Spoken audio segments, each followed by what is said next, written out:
On y va? C'est parti. Nous sommes en direct du CITEM Festival. Bonjour à tous, bonjour Romain. Salut Fabien. Il est bonjour 14h. Marjorie. Il est 14h précisément. Avec le quart d'heure normand. C'est un bon quart d'heure normand en fait. Hein. Ouais. Vous êtes sur la web télé du bureau information jeunesse de l'Orne et à l'occasion de ce CITEM Festival dont c'est la 2e édition, nous ne recevons pas le jeune classique, nous ne recevons pas les organisateurs, nous avons carrément des stars d'internet, des stars de YouTube sur le plateau. Comme vous êtes des stars, j'ai oublié vos prénoms bien évidemment. Et c'est des stars made in Alençon. Des stars made in Alençon. Ça veut dire quoi ça? Brevetés, tatoués, bon, voilà, on va les laisser se présenter. Vous êtes comme la dentelle, vous êtes fin et précieux.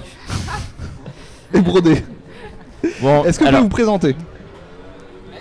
Alors, moi c'est Jenny, je fais partie du monde à l'envers. Voilà. Ah moi c'est Valentin, je fais partie du monde à l'envers. Voilà. Moi c'est Jessie, je fais partie du monde à l'envers mais depuis moins longtemps qu'eux. Moi c'est... Ah, on m'entend, allô? Moi c'est Louis, je fais partie du monde à l'envers. C'est Lucas, je fais partie du monde à l'envers depuis, je ne sais pas, 2 ans. Ok, sympa. Le monde à l'envers, c'est une chaîne YouTube. Vous faites des émissions, vous faites des sketchs, des parodies. Qu'est-ce que c'est exactement que le monde à l'envers? C'est ça. Non mais... C'est... Allez.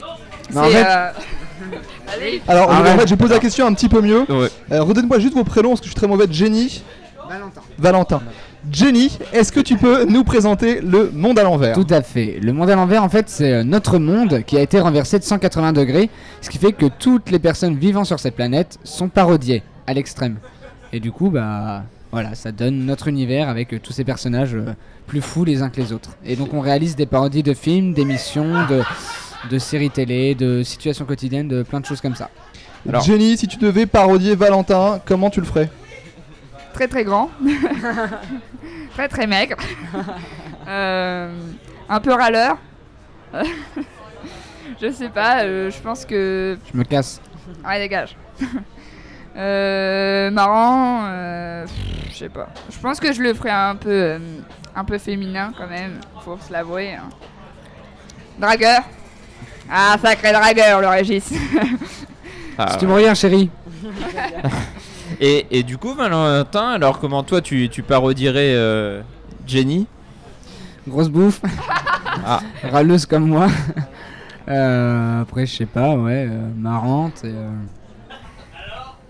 En fait, on est pareil, c'est juste qu'on est un gars, une fille. Ah, c'est déjà pris, c'est un gars, elle est moins grande et elle est pas maigre. maigre. Bouboule, quoi, c'est ça. Hein. Qu'est-ce que vous faites sur le CITEM? Vous êtes passé en touriste, vous présentez des choses, vous êtes là pour signer des autographes, comment ça se passe? Alors moi je suis arrivé ce matin, en fait j'étais complètement drogué et je me suis retrouvé là, donc j'ai pas compris. J'ai l'impression qu'il y a beaucoup de jeunes du CITEM qui sont... Non, je plaisante parce que au contraire, on en parlera tout à l'heure un peu plus, mais il y a une superbe équipe de bénévoles au niveau du CITEM et pour le coup ils ont travaillé, ça fait 2 jours, hein. Nous on est à côté au niveau de la halle aux toiles, ça fait 2 jours qu'on les voit arriver à 8h. Et dès 8h, ils sont en train de bosser à l'intérieur, de faire le décor, etc. C'est vraiment magnifique. Et puis, c'est une buvette locale aussi, et puis une buvette surtout sans alcool. Donc, je pense que c'est à saluer aussi d'avoir joué la carte du terroir. On y reviendra. Et la carte du terroir, elle est jouée aussi sur les artistes qui sont présents aujourd'hui, avec que des artistes quasiment d'Alençon ou du département ou tout proche d'Alençon en fait. Il me semble que cette année, il y a aussi beaucoup d'artistes qui viennent d'ailleurs. Plus que l'année dernière en fait. Qui viennent d'ailleurs de plus loin, même de Mortagne, de Flers. Voilà, ils viennent du Mans. Ah, il y en a même du Mans. On a pris des Sartois cette année. On a pu suivre un petit peu vos aventures dans la presse. Vous avez participé, je crois, au Nikon Festival, Nikon court métrage, oui. C'est ça hein? Ouais, oui. Nikon Film Festival. Il y a eu vraiment plusieurs articles presse qui parlent de vous. Vos vidéos YouTube cumulées, ça représente combien de vues? Plus de 4 millions. Plus de 4 millions ouais. En tout, hein. En tout, ouais. Et le record de vues sur la vidéo? Bah, ça va être Confession intime avec plus d'1 600 000 vues, ouais. Comment ça se passe aujourd'hui? Est-ce qu'il y a des gens qui vous connaissent ou qui vous reconnaissent suite effectivement à ces vidéos YouTube et à ces articles? Ouais. Ouais, et on a pas mal d'anecdotes aussi. Souvent des gens qui nous croisent à des moments où on n'a pas trop envie de les croiser parce que voilà, c'est bizarre. Par exemple, quand on fait nos courses, qu'on est mal habillé et qu'on n'est pas coiffé, tout ça. On s'en fiche un peu parce que c'est marrant, mais c'est drôle quoi de voir que ça fait bizarre quoi. Ça fait drôle, on s'attendait pas. Ouais, qu'il y a autant de monde en fait qui nous suivent et c'est voilà, ouais, c'est pas tout le temps quand on est dans le meilleur de notre forme et même parfois c'est en plein tournage en fait. Mais le plus souvent les gens osent pas trop venir vers nous comme s'ils avaient peur. Du coup ils nous observent, ils nous fixent et ils parlent entre eux, ils font mais machin c'est lui. Du coup on a envie qu'ils viennent. Oui. Et nous ça nous met mal à l'aise, on sait pas comment réagir. Lucas, tu t'es déjà fait Non. Normal. Alors, moi j'ai regardé un peu les vidéos quand même. Vous êtes souvent grimés. Alors, et en fait, du coup, quand vous êtes aux courses mal habillés, est-ce que les gens pensent que vous tournez ou voilà, la question elle est là parce que pour ceux qui connaissent un petit peu vos vidéos, le costume est quand même très travaillé en général. Du coup, la notion d'être mal habillé en faisant les courses, peut-être que les gens viennent pas tout simplement parce que ils ont peur d'être filmés peut-être ou... Et justement il y a des fois où on y va carrément déguisé, costumé parce qu'on est en pleine vidéo et qu'on doit faire des courses pour manger le midi, donc du coup c'est vrai que je pense qu'ils s'en fichent de comment on est habillé. C'est juste que... Ouais, je pense que des fois ils doivent se dire... On va parler un peu d'argent aussi. Vous êtes, on peut le dire, hein, en tout cas sur le secteur au moins d'Alençon et de l'Orne, vous êtes un peu connu aujourd'hui. 4 millions de vues, c'est pas ridicule. Est-ce que ça rapporte? Est-ce que ça vous permettrait d'en vivre aujourd'hui ou pas? Pas du tout. Pas du tout, non. Contrairement aux idées reçues, en fait, on peut pas du tout vivre de YouTube, c'est impossible, c'est pour ça qu'il nous faut un travail à côté. Si on pouvait vivre de YouTube, il y aurait 5 fois plus de vidéos sur la chaîne tout le temps, sans arrêt. On doit vivre à côté, et ça c'est notre passion avant tout. C'est pour ça qu'on le fait. De base, on fait pas ça pour l'argent et donc oui, voilà, si on pouvait en vivre, on en ferait tout le temps quoi. Parce que ce qu'on veut, c'est être dans le cinéma. Le bi, j'ai un peu calé effectivement sur le numérique, ça fait partie de nos missions et notamment nos missions de prévention. Et effectivement, quand on se rend dans des collèges, on a souvent en face de nous des jeunes qui nous disent ah moi j'aimerais bien être youtubeur. Parce que en gros, j'ai l'impression que je peux vivre de ça. Voilà, je peux être un Norman, je peux être un PDD et gagner ma vie comme ça. Et en fait, il y en a très très peu. Et même entre guillemets des youtubeurs qui ont réussi localement, parce que vous avez quand même vraiment bien réussi. Effectivement, aujourd'hui, vous ne pouvez absolument pas en vivre. En fait, le problème aujourd'hui avec la génération de jeunes d'aujourd'hui, bon, globalement, hein, c'est pas tout le monde bien sûr, mais ils veulent devenir youtubeurs pour être connus, être aimés et appréciés.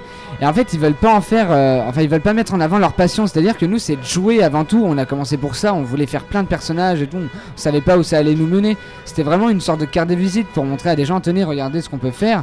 Et aujourd'hui, il y a de plus en plus de personnes qui se lancent sur YouTube juste en racontant leur vie, juste pour être aimés et appréciés. Et ça, c'est dommage, quoi. Vraiment. Alors, si les gens qui se marient à côté pouvaient faire un peu moins. Non, c'est grosse ambiance au Citem Festival hein, pour chaque artiste. Heureux, les gens, c'est pas vrai. Et aujourd'hui, votre occupation financière, c'est quoi? Vous avez encore en études? Vous avez déjà un métier? Comment ça se passe? Qu'en pensent vos parents? Nos parents nous encouragent. Ouais, vraiment beaucoup. Et après, métier, on cherche. Ça, c'est parce que vos parents aiment Drucker et ils veulent vous voir le dimanche sur France 2, c'est ça? C'est ça qui vous encourage. Non, mais c'est vrai que... et c'est peut-être aussi parce que... Hein? On a déjà le canapé rouge. On n'a pas encore le talent ou le calme de Michel Drucker. On a le canapé rouge, c'est déjà pas mal. Il nous manque le chien. Et le chien, oui. Je peux le faire. Fais le chien. Du coup, vos occupations aujourd'hui, votre métier, vos études, votre chômage. Pas mal ça. Moi, j'ai un boulot à la rentrée. Je vais être surveillant. Et Jenny est en fait, si vous voulez, on avait pour projet de partir sur Paris pour élargir nos possibilités de jouer un peu partout. Et donc du coup je cherche un travail sur Paris pour pouvoir gagner de l'argent, avoir un appartement et ensuite pouvoir faire un peu ce qu'on veut là-bas. En fait c'est un cercle vicieux parce que si on n'a pas d'appartement on peut pas trouver de travail, mais si on n'arrive pas à trouver de travail on n'a pas de revenus donc on trouve pas d'appartement. Donc c'est assez compliqué mais on va partir sur Paris et on va rester là-bas. Donc voilà. Alors vous dites c'est la question que tout le monde se pose. Vous êtes un duo d'amis ou vous êtes un duo dans la vie? On est mariés depuis 2006. Voilà. C'est important de préciser. Depuis nos 5 ans. Non, on est très proches avec Valentin. C'est un peu comme mon frère en fait. Voilà. On s'engueule même comme des frères. Non, moi mon copain c'est Lucas. Voilà. D'ailleurs, Et alors toi Valentin, ton copain c'est... c'est Jesse. voilà, on est en. Ouais, Jessie, Mais Jenny, il a pas été très loin du coup. Il a pas C'est la pris, il a sous-marque. essayé de me pécho, ça n'a pas marché. Bon, il a pris Jessie. Hein, c'était. À deux lettres près, c'était Voilà, bon. Voilà, c'est ça. C'est- Et alors justement du coup, Lucas, Jessie, je vous laisse attraper les micros de vos collègues. Votre rôle, vous, dans le monde à l'envers, j'allais dire le monde à 180 degrés, mais non, c'est le monde à l'envers. Comme quoi j'ai écouté les explications. Quel est votre rôle? Quels sont vos rôles? Est-ce que tu veux commencer ou... C'est plutôt à eux de poser la question, je pense. Quels sont votre rôle? Non, quel est le rôle de Jessie? Quel est le rôle de Jesse? Ah, je vais le dire. Mais Jesse. non, mais c'est à vous de répondre. Les gars. Moi je Non, sais pas bah- moi quel est mon rôle. Je vais répondre. Ils nous Moi, je suis arrivé il y a peut-être 1 an où j'ai fait la vidéo, le parodie de YouTuber, qui était, je crois, la première vidéo qu'on a faite ensemble. Et je suis revenu pour faire, donc il y a pas longtemps, une vidéo qui est pas sortie encore, mais qui va sortir bientôt, La guerre des voisins. Et dans la série qui va se préparer, est-ce qu'on peut dire le nom ou pas de la série donc Thug Life qui va venir bientôt, j'aurai un rôle aussi dedans.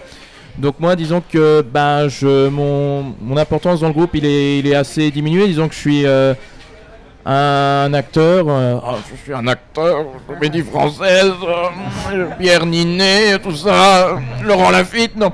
Non, disons que je viens prêter main forte pour jouer quelques rôles de temps en temps et ça me plaît bien et j'espère que je pourrai rejouer encore des rôles à venir dans le monde à l'envers. Mais il y a intérêt, sinon je te défonce. Là, Justement, je profite de ce moment-là pour te dire que tu es viré. Non mais oui, bien sûr. Et toi Lucas, quel est ton rôle? Alors moi je suis distributeur de LOL depuis 76. Et moi je joue aussi des personnages de second rôle, mais moi ça me convient très bien, sachant que je n'ai aucune Et tu expérience participes dans le aussi. théâtre. Tu participes aussi à l'écriture. C'est important de le dire. Oui. Il y a Le mec trop la humble, partie oui. technique aussi, qui s'occupe du cadrage, du son, du montage, des effets On spéciaux. On fait tout ça ensemble. Enfin, le cadrage, c'est vraiment nos idées, notre façon de réaliser. Après, C'est vrai que là pour Thug Life, on a un ami qui est très bon cadreur, Xavier Cordonnier. Et Xavier Cordonnier. Xavier Cordonnier, si tu m'entends, bébé. Non, et c'est vrai qu'on lui a demandé de venir quoi pour cadrer avec nous parce qu'il est très bon. Et d'ailleurs, vous allez voir que dans la série, niveau image et tout ça, c'est level 12. C'est Xavier compliqué Cordonnier. C'est compliqué de jouer et d'être dans le cadre en même temps. en fait, on s'y fait très vite. Au début, c'était très compliqué. Je sais que pour Tuer la Conne, du coup, on n'avait pas forcément de cadreur. Enfin, il y avait mon frère, tout ça, mais je m'occupais beaucoup du cadre. Et c'était compliqué pour moi de faire les deux. Mais en fait, il y a une sorte de symbiose avec Jenny. Et en fait, ça va très vite. C'est-à-dire, on se met dans le cadre, on fait OK. Et paf, on se met dedans. Enfin, c'est pas D'accord, pour- vous c'est pas posez pour dire, l'appareil photo, la caméra sur un pied. Non, du tout. Non, du tout. non, ça- non, c'est la personne. un qui Enfin, joue, un on qui cadre. explique ce qu'on veut à la personne le fait. Enfin, D'accord. Xavier, là, ce qu'il a fait dans Thug Life, c'est magique. Et voilà, vraiment, il nous suit vraiment. Il a vraiment la même image que nous. Et du coup, c'est très simple pour nous de se mettre dedans, quoi. Faire des bêtises sur YouTube, ça a l'air facile. Un épisode, c'est combien de temps entre l'écriture, le tournage, le montage? Franchement, c'est une réponse bête, mais ça dépend. C'est la question C'est qui est une bête. Ça, c'est une question con, je n'y répondrai pas. Très bien. Non, Très en bien. fait, c'est vraiment une réponse bête, c'est parce que, enfin, ça dépend. C'est une vidéo de 2 minutes, ça prendra forcément moins de temps. La Thug Life, c'est notre plus gros projet, vraiment. L'écriture, ça a dû mettre 3 semaines, 1 mois, et le tournage, là, ça fait 4 jours qu'on est dessus, mais on va devoir revenir dans 3 semaines. Si on prend une des plus connues, Confessions intimes. Confession intime. Confession intime, C'est la moi, c'est elle nous a demandé vraiment pas beaucoup de temps. C'est-à-dire une après-midi pour être après le montage. Une une journée, après-midi une de- journée de tournage. Une journée de tournage. Enfin, une après-midi de Une tournage, ouais, il me après-midi, semble. après les cours. Après les cours. Un mercredi. Et Et l'écriture pendant le cours de maths et Et en fait- juste avant le cours d'anglais, c'est ça? ah oui, c'est ça, les idées, C'est exactement. vrai. C'était en cours en plus. C'était en cours d'anglais quand, vous le savez. On sait Et, tout. Oblige, on et sait après tout. le montage, oui. Oui, on a c'est, des caméras partout. Nous filmons tout sur. Enfin, c'est Truman Show. et en fait, oui, après le montage, ça dépend des vidéos aussi. Ça peut prendre 2 jours, comme 3, 4, 5. Après le montage, on n'est pas tout le temps dessus H24. On va faire des pauses parce qu'on en a besoin pour réfléchir. Et le temps, c'est bien aussi. Puis il faut manger, dormir. Voilà, manger, dormir, des choses, faire caca. Donc voilà. des choses importantes de la vie. Du coup, la télé-réalité ou les émissions de télé-réalité, c'était un petit peu votre credo quand même. Alors ouais, bizarrement, moi je regarde pas du tout en ce moment. Alors, moi j'adore ça. Moi j'adore ça en fait, j'ai l'impression que ça me donne plein d'idées et il y a des personnages qui se créent, ça fait une espèce de boule de personnages ça forme un seul personnage et moi j'adore, ça me fait trop rire. La question compliquée, vous êtes plutôt les ch'tis ou les Marseillais du coup? Moi je regarde Par pas contre, ça. aucun. Alors Je suis là, désolé, je regarde pas du tout ça. Mais en fait, je pense qu'il va falloir qu'on se force à regarder ce genre d'émission dégueulasse parce que il faut absolument qu'on parodie ça. Il y a tellement de choses. Et le projet Tug Life, alors, est-ce qu'on peut en savoir un petit peu plus? Non. Non. On a vu des choses, on a quelques bribes d'informations, mais on préférerait que vous le Déjà, présentiez. Tug vous. Life, ça veut dire quoi? Tug Life. Parce qu'il y a des jeunes qui racailles. nous regardent, il y a aussi des parents qui nous Le regardent. souci, c'est qu'a priori. Romain, par exemple, Tug Life, il aurait du mal à le définir. Moi, je suis un tout petit peu plus jeune, j'ai un peu moins de mal, mais j'ai toujours du mal. Ah, et la grosse Oui, tête là. Non, mais en fait, moi j'ai pas séché les cours d'anglais où j'écrivais pas de scénario pendant les cours d'anglais. Tu vois, c'est Eh, ça marche. Donc ça va. Là, on peut mettre un Donc, petit tu vois, c'est bien. Pas mal. Donc, est-ce que vous pouvez le présenter du coup? C'est ça, voilà. Voilà, c'est ça, ça clash. Ah, vas-y, allez, vas-y. Alors Tug Life en fait ça va être une série centrée sur les personnages de Michael et Dylan qui sont deux fausses racailles. Ils se prennent pour des durs sauf qu'ils sont ultra sensibles et ils savent pas se battre et ils savent pas rapper sauf qu'ils veulent devenir rappeurs. Et donc pendant toute cette série il va se passer des tas de choses. Mais on n'a pas envie d'en dire plus parce que ça casserait vraiment la série. Il y a une fréquence de parution qui est prévue toutes les semaines, tous les mois, tous les 3 mois. Exactement, il y aura 6 Tous les 6 épisodes ans. et ça sera toutes les semaines à partir de novembre normalement parce qu'il y a vraiment beaucoup de travail en post-prod et on Le veut vraiment que concept, ce soit c'est beau. vous tournez tout, vous montez tout, vous faites la post-prod et derrière vous balancez Exact. une série par semaine. Oui. Il y a des partenariats qui se sont noués suite effectivement à vos prestations sur YouTube. Est-ce que vous êtes habillé par un grand couturier? Est-ce que il y a Oui. des gens qui ont eu vous Ça, fassiez de la c'est du pub pour eux? Chanel. Est-ce que Dior non, mais et voilà, Chanel, les deux. je plaisante un petit peu, mais effectivement, c'est Oui. une partie de l'économie sur Internet et notamment pour les booktubeurs, les youtubeurs. C'est effectivement les vues, la publicité qui rapporte un petit peu d'argent quand il y a beaucoup de vues. Mais il y a aussi des partenariats qui peuvent se négocier éventuellement. Oui, au niveau des vêtements. Alors nous Ah, nous, par contre, non. Malheureusement, on n'a pas de partenariat. On n'a rien pour l'instant. Mais c'est d'aide. pas des démarches que vous avez démarré par exemple. non du tout parce qu'en fait vu qu'on se costume tout le temps, on voit pas pourquoi on dénigrerait plutôt le vêtement en fait. Ce genre de choses ça va plutôt être pour les podcasteurs, c'est-à-dire ils vont être face caméra, on va voir leurs vêtements, les gens vont dire waouh mon idole elle porte ça, je veux le même. Nous ça a rien à voir, on va se costumer, c'est pas nous devant la caméra. Nous, nous, c'est Emmaüs et Redingote. Voilà. On En s'habille fait, que vous êtes là-bas. sponsorisé par Emmaüs. Voilà. Bah, on pourrait dire, mais on pourrait éventuellement. Le micro est un peu proche. Hein. Alors, on parlait de youtubeurs, de parodies, de podcasts. Le podcast, vous vous y mettez un petit peu depuis quelques temps. Si mes infos sont bonnes ou pas. Alors, On vous voit en scène quand même en plan fixe ah tous oui, les deux alors, depuis oui. quelques temps. C'est pour leur parler, Moins en fait. déguisés. oui en fait ça oui voilà c'est Ouais. pour leur parler, c'est pour donner des informations. Mais On va pas- podcast, non. Moi, j'en avais fait un une fois. Mais non, mon dieu. Faut pas. Ah Oui, voilà. C'est plus des vlogs. C'est plus des vlogs, on raconte plus notre vie, on va dire ce qui va se passer prochainement, tout ça. On parle Alors- pas, en tout cas on fera jamais une vidéo qui s'appellera les profs et Alors, les Comment- différents types de profs. comme on est aussi un peu des amateurs au niveau de la web télé au Bige, on me signale au niveau de la régie que l'appareil photo n'a plus de batterie. Ce qui Ah. veut dire tout simplement que c'est fini. Romain, quand il va parler, il ne sera plus à l'écran, ce qui complique les choses. Alors néanmoins, j'aimerais quand même qu'on conclue cette émission, enfin ce petit passage de web télé, par quelques petites questions. Qu'est-ce qu'on vous souhaite déjà? Beaucoup de bonheur, de De la joie. l'amour, Des enfants? pas tout de suite. Voilà. C'est chiant, les gamins. Du travail sur Paris? Ah ouais, là, ce serait bien, ouais. Un bon Ouais, voilà. déménagement. Théâtre? Ouais. Film? Un appartement Film. sur Paris et du travail là-bas. Et un film, Et un film. Avec Besson. Besson. Et des millions et des millions de vues sur YouTube. Non ça on s'en fout. Ça marche. Quentin Et- Dupieux plutôt que Besson.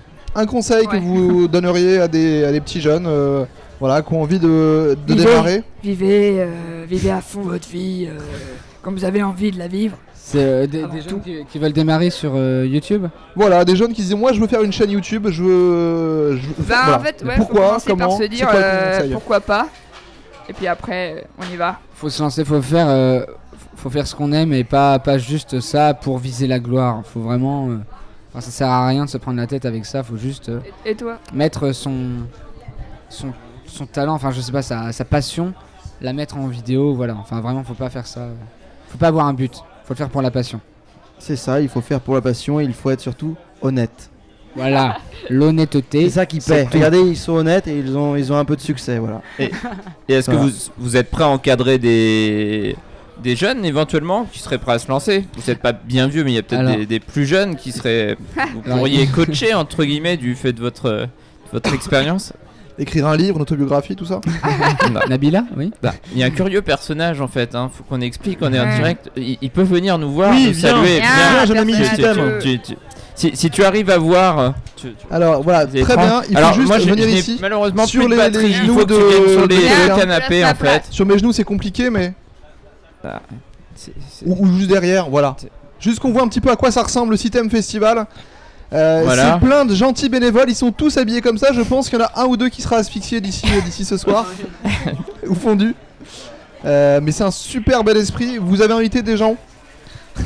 C'est terrible de regarder quelqu'un en bleu qui ne vous regarde pas Ouais. comme ça. Vous avez invité des gens qui sont formidables. En tout cas, merci beaucoup vous quatre. Bah, merci On à vous vous. souhaite vraiment une belle réussite et on espère vous revoir bientôt Bon, on espère aussi dans revoir plein de venir. projets. De rien et merci à vous. À bientôt. Rien. Merci. Ah Clément, merci, mais Clément peut peut-être nous rejoindre du coup. Et